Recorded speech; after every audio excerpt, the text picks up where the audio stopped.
Ici, le silence de Cyril Ferraud cachait beaucoup plus que ce que le public imagine. Depuis les rumeurs le liant à Delphine Westpizer, Miss France 2012, jusqu'aux spéculations insistantes sur sa vie amoureuse, son orientation et sa paternité, l'animateur semble pris dans un tourbillon où chaque non-réponse devient un mystère. Mais derrière ce calme apparent, une question dérange. Que cherche-t-il vraiment à protéger? La rumeur Delphine Westpizer, amour secret ou simple fantasme collectif? Tout serait parti, selon plusieurs discussions de fans et commentaires en ligne, d'une proximité perçue entre Cyril Ferraud et Delphine Westpizer, Miss France 2012, deux visages familiers du petit écran. D'un côté, il y a Cyril, animateur solaire, toujours souriant, capable de créer une complicité immédiate avec ses invités. De l'autre, Delphine, ancienne reine de beauté devenue personnalité médiatique, habituée elle aussi au plateau, aux jeux, aux émissions populaires et au regard insistant du public. Dès que leurs noms se retrouvent associés dans le même univers télévisuel, certains spectateurs commencent à relier des points qui, objectivement, ne prouvent rien. Une apparition commune, une phrase chaleureuse, un sourire un peu trop bien interprété, et l'imagination collective se met en marche. La première lecture, la plus romantique, voudrait croire qu'il y aurait eu entre eux plus qu'une simple entente professionnelle. Les défenseurs de cette hypothèse affirment, sans preuve officielle, que leur complicité aurait quelque chose de trop naturel pour être seulement médiatique. Pour eux, Cyril protégerait une histoire intime. Delphine serait peut-être cette femme que l'on ne voit jamais clairement, et le silence de l'animateur ne ferait que renforcer le soupçon. Mais une deuxième lecture, beaucoup plus prudente, rappelle une évidence essentielle. Dans le monde de la télévision, la complicité fait partie du métier. Un animateur doit créer du lien, rire, mettre à l'aise, donner l'impression d'une proximité humaine. Et Delphine Westpizer, comme Cyril Ferraud, connaît parfaitement cette mécanique. Rien ne permet donc d'affirmer qu'une relation amoureuse ait existé entre eux. Ce qui est fascinant, ce n'est peut-être pas la rumeur elle-même, mais la vitesse à laquelle elle a pris de l'ampleur. Car plus Cyril refuse de commenter sa vie sentimentale, plus certains internautes interprètent ce silence comme un indice. Le raisonnement devient presque circulaire. S'il ne dit rien, c'est qu'il cache quelque chose. S'il dément, c'est qu'il veut éteindre l'incendie. S'il sourit, c'est qu'il confirme sans le dire. Et c'est là que la situation devient dangereuse. Parce qu'une simple hypothèse populaire peut se transformer en pseudo-vérité répétée partout, jusqu'à effacer la frontière entre curiosité et intrusion. Le point le plus sensible concerne les bruits selon lesquels Cyril Ferraud et Delphine Westpizer auraient non seulement vécu une histoire, mais auraient même eu un enfant ensemble. Il faut être très clair.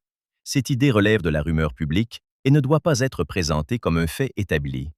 Aucune déclaration directe des deux principaux intéressés ne permet de l'affirmer. Pourtant, cette spéculation révèle quelque chose de profond sur notre rapport aux célébrités. Dès qu'un homme célèbre devient père tout en gardant l'identité de la mère à l'écart, le public cherche immédiatement un visage à placer dans l'ombre. Et parce que Delphine Westpizer est connue, visible et parfois associée à l'univers de Cyril, son nom devient un écran sur lequel chacun projette son scénario. Mais une question s'impose. Le public cherche-t-il vraiment la vérité ou cherche-t-il simplement une histoire plus romanesque que la réalité?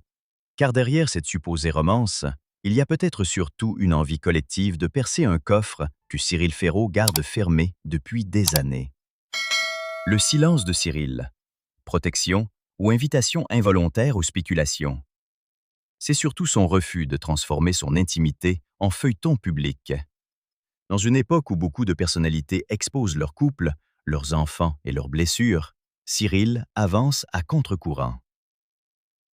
Il parle de son travail, de ses émissions, mais dès que la conversation s'approche trop près de sa vie privée, il ferme la porte.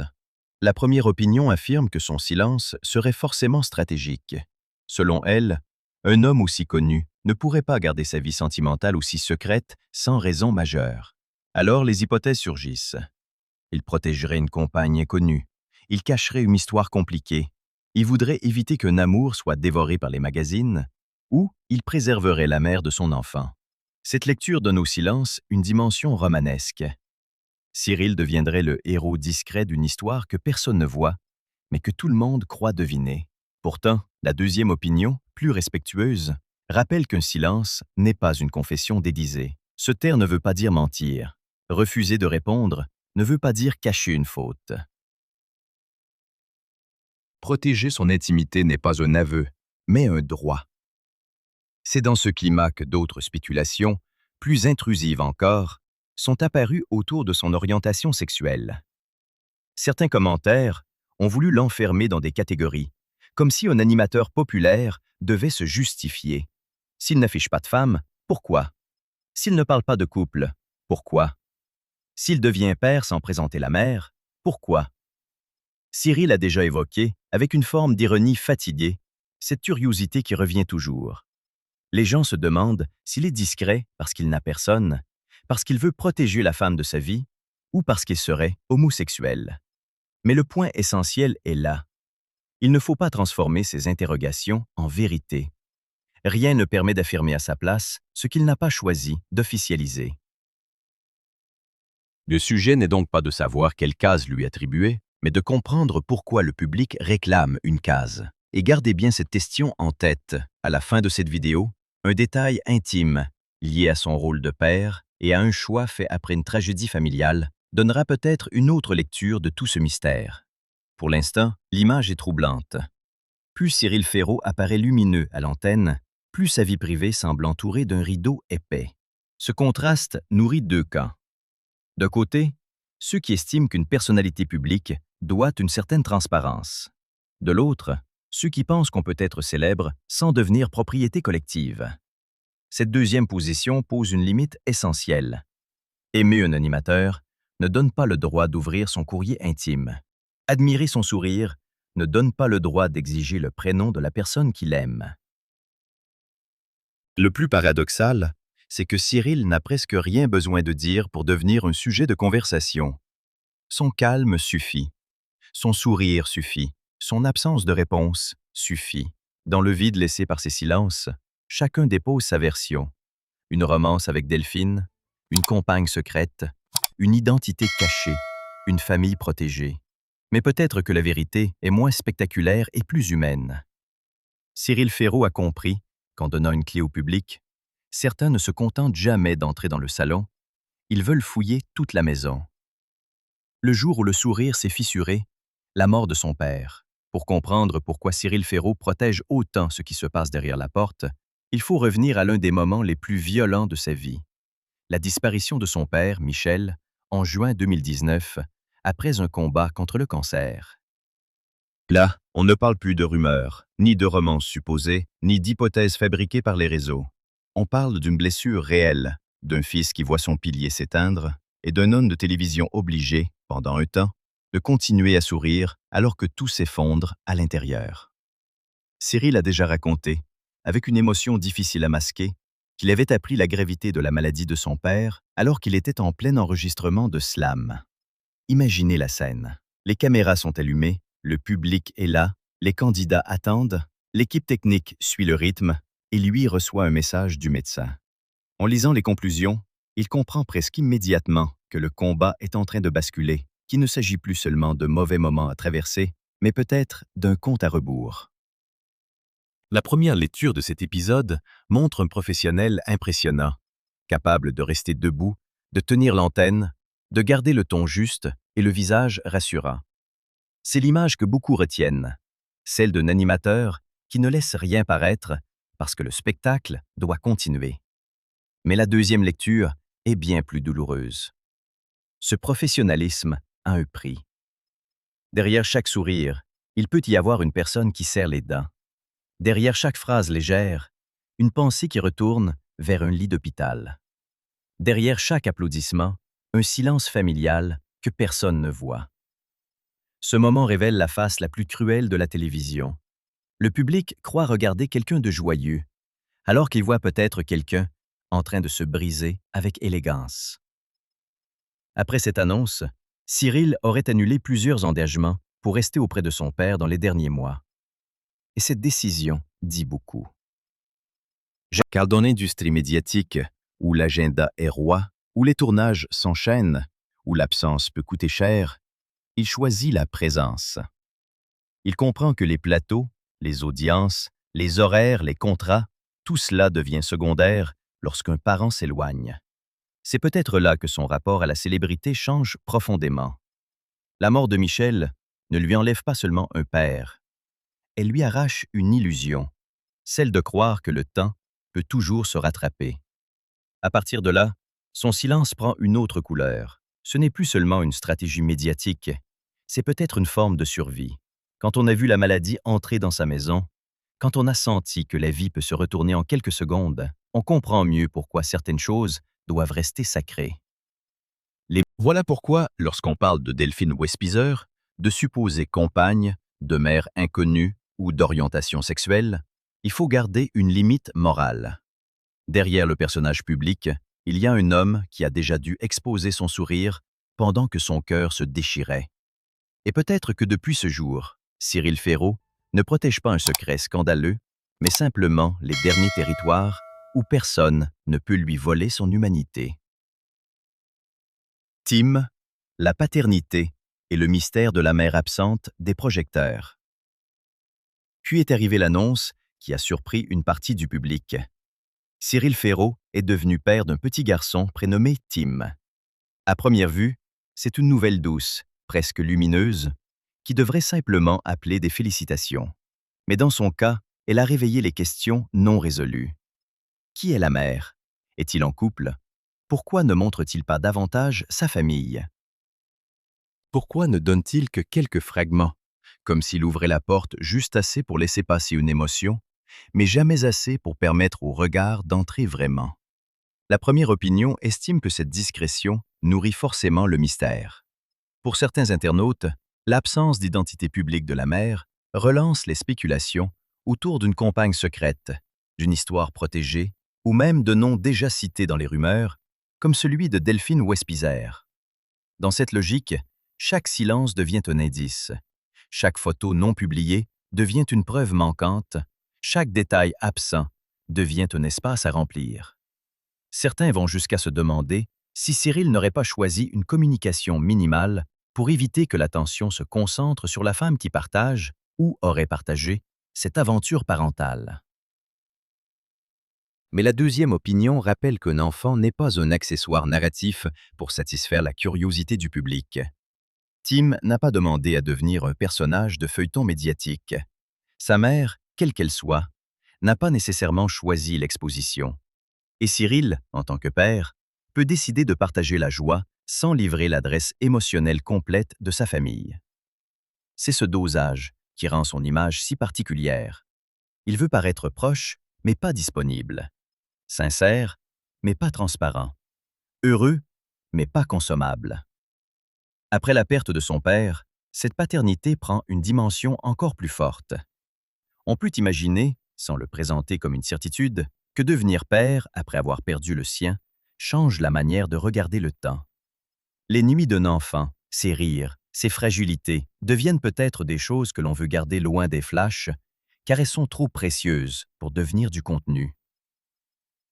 Cyril, connu comme animateur de slam, 100% logique, de Flore, où tout le monde veut prendre sa place, semble alors dessiner une frontière nette.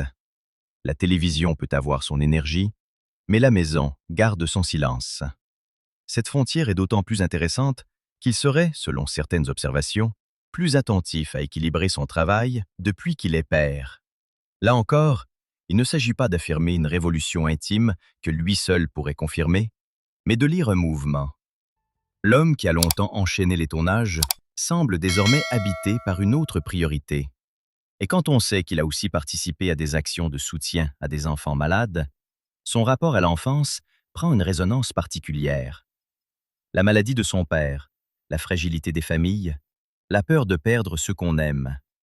Tout cela peut expliquer pourquoi il refuse de laisser la curiosité publique dévorer son nouveau rôle.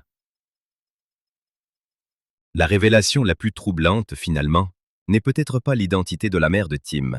C'est le fait qu'en devenant père, Cyril Ferraud a peut-être donné au public la seule réponse qu'il acceptera jamais de donner. Il a une vie, un amour à protéger. Mais il n'a pas l'intention d'en faire un spectacle. Une carrière sous les projecteurs, une vie privée sous verrou. Pour comprendre pourquoi le moindre détail autour de Cyril Ferraud devient explosif, il faut mesurer la place qu'il occupe dans le paysage audiovisuel français. Cyril n'est pas une célébrité apparue par hasard au détour d'un buzz. Il s'est construit tôt, patiemment, avec une énergie presque enfantine pour la télévision. Avant de devenir l'un des visages emblématiques de France Télévisions, il est passé par l'univers de Disney Channel, un monde où l'enthousiasme, le rythme et la proximité avec le public sont essentiels. Puis il s'impose avec Slam, avant d'élargir son image avec 100% logique, The Floor et Tout le monde veut prendre sa place. À l'écran, tout semble limpide. Un animateur vif, chaleureux, souriant, capable de parler à toutes les générations. Mais c'est précisément cette présence constante qui crée le paradoxe. Plus Cyril est visible professionnellement, plus sa vie personnelle paraît invisible. La première opinion voit dans cette contradiction un terrain idéal pour les soupçons.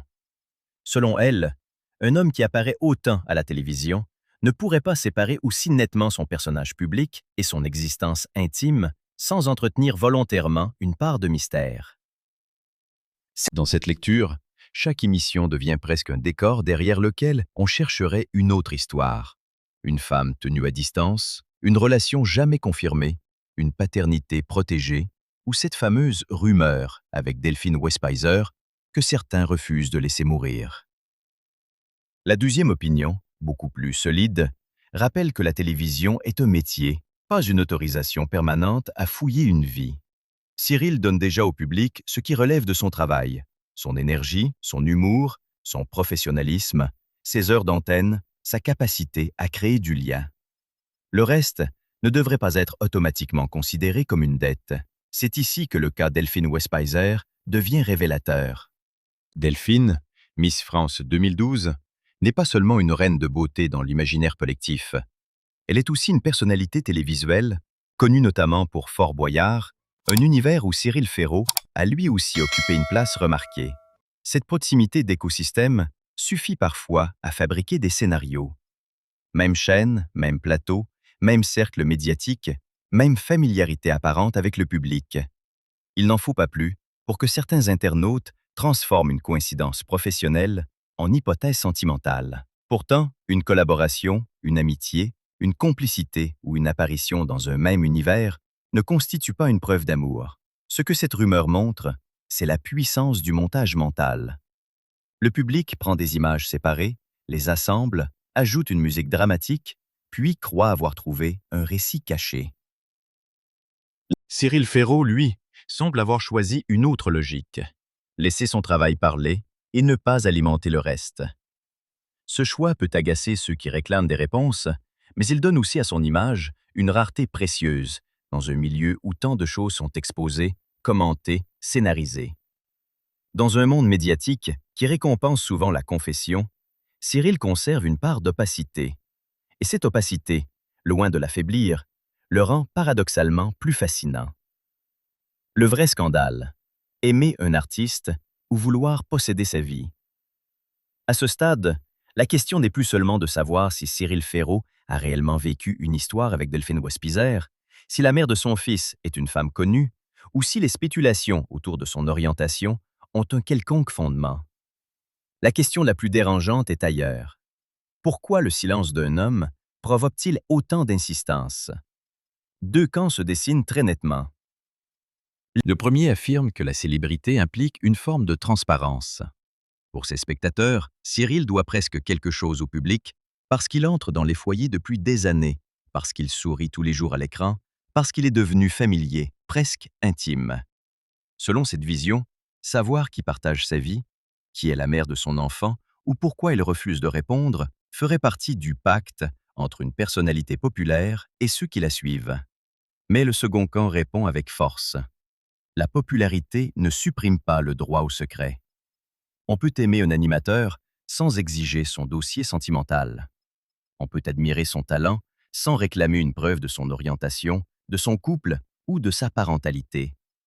Et c'est là que l'affaire devient plus profonde qu'une simple rumeur people. Le point réellement choquant n'est pas que Cyril soit associé à Delphine Westpizer par certains commentaires. Le point choquant, c'est qu'un homme puisse être poussé encore et encore à justifier ce qu'il ne veut pas exposer, comme s'il devait choisir entre tout dire ou devenir suspect, comme si l'absence de confession était une anomalie, comme si protéger une femme, un enfant, une famille ou simplement son équilibre devait être interprété comme une mise en scène. Cette pression est d'autant plus lourde qu'elle touche à des sujets extrêmement intimes. L'amour, la filiation, l'identité, le deuil.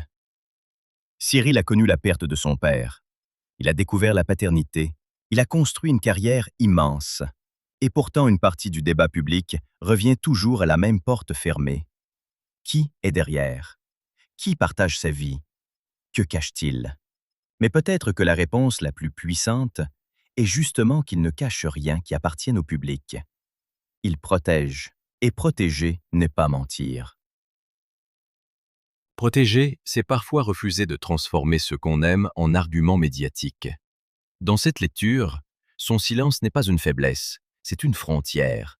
Une frontière entre l'animateur que tout le monde connaît et l'homme que seuls ses proches ont le droit de connaître.